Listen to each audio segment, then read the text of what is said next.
তোর মার বা বেশি মা যাতি মুই তার বাচ্চা চল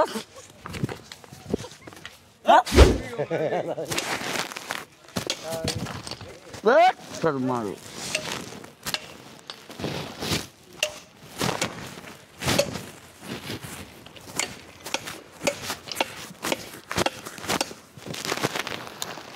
এই এই কি করতেছস এটা?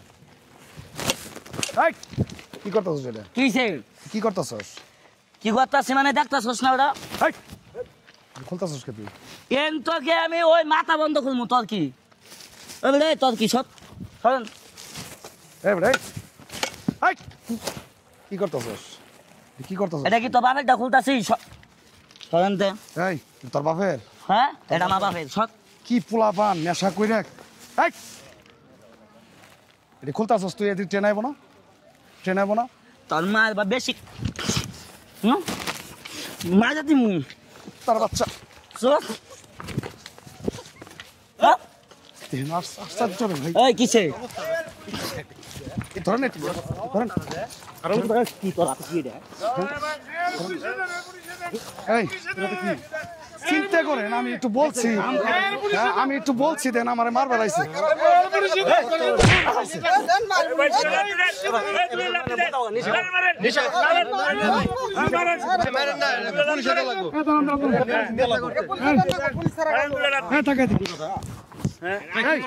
সম্পদ কি তোর বাপের?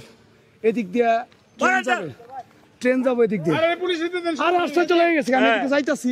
আমি তারা বলছি যে তুই কি করছিস আমার মা রে বাপ তোর ফেস মা দেখেন অবস্থা, দেখেন অবস্থা, এটা কি অবস্থা? এই যে চাকু এই শোন,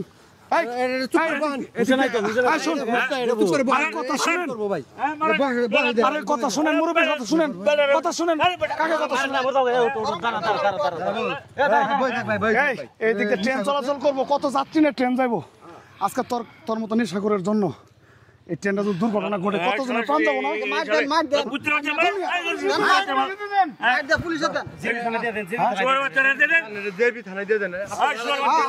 আচ্ছা আমরা কি